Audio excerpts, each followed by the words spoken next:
from our guys, which is very similar to what I experienced last year here. I think the weather has a lot to do with that. So,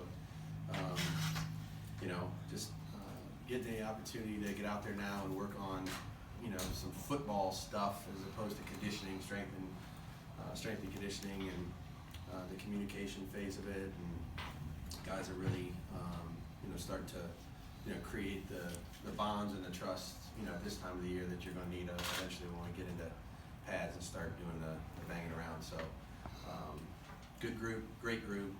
Excited to continue our process here in phase 3, and looking forward to today. Josh, I know that Jimmy G was coming off a foot injury. Has he been cleared to get on the field yet? And will he be? There's a number of guys. You won't see him today. There's a number of guys that you're not going to see.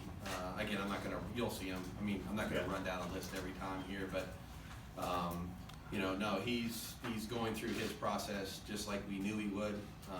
Nothing has happened that would surprise us based on the information we had. Same thing with Tyree.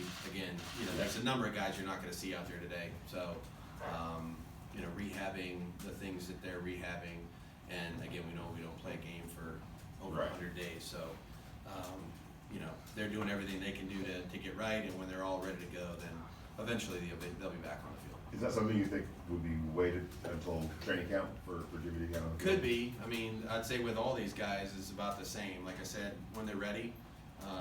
Some of them may be ready, before the spring is over. Some of them may not, And again, we're always going to err at this time of the year on being smart.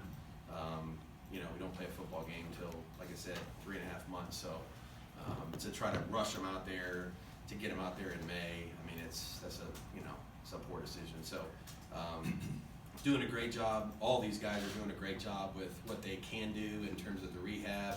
They're in all the meetings, all the football things that they can do that aren't jeopardizing anybody's ability to be ready to go here for the season. They're doing all those things, and the guys that aren't out there, like I said, they'll just as soon as they're ready, they'll be it. Josh, when you look at Nate Hobbs and Trayvon Moore, they both had extremely productive rookie seasons. Yep. Last year did not comparatively. Mm-hmm. You obviously made no staff changes there, so you're happy with your staff. What do you need to get from them in these OTAs in training camp, so they're back to that rookie year production? Yeah, well, I think Nate battled a bunch of injuries and all that, so that was part of it. But I think anytime a young player goes through a system philosophy change, certain types of things change for them, and so as much as a rookie, you want a rookie to kind of grow from 1 to 2.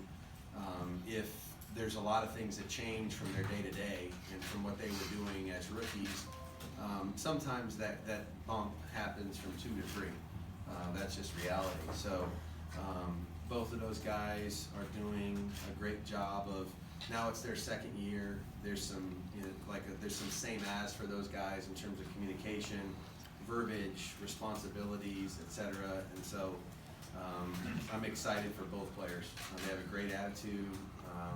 They know that they have an opportunity to really kind of take a step forward here and really impact the team. With Garoppolo, when he got hurt initially last December, he avoided surgery and was pushing to maybe potentially return if the 49ers made a run in the playoffs, which they did. Obviously, he didn't end up coming back. Did he have any sort of off-season surgery or procedure to address his issues? Yeah, I'm not. Again, I'd say the same thing. There's a number of guys, and I'm really, honestly, not going to talk about the specifics of those things. Again, those are private to those guys individually. But everything that's happened since we've signed Jimmy, we knew ahead of time. It's the same thing with Tyree. I would say it's the same thing with a number of guys that we're aware of. So certainly had an awareness of all of it. And again, our preference is to not to push and rush anybody back at this point in time. Could we?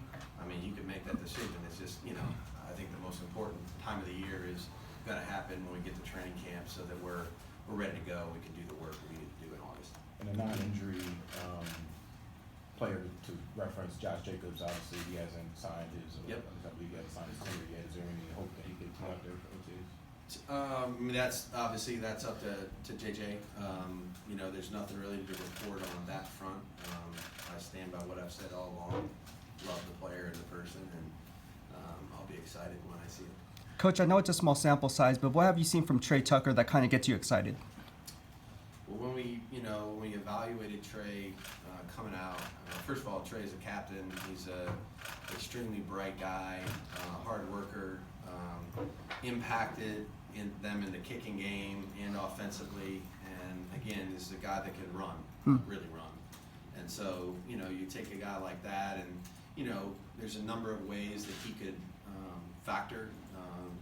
Played on the coverage teams at Cincinnati, and there's a lot of things that he did that maybe didn't show up in the stat sheet, but productive on offense, productive in the return game, productive in the coverage units, adds an element of speed and toughness. So again, this is his third day, out here in OTAs. So still learning a lot, like all the rookies are, but excited about what Trey could do. Thank you. Another new thing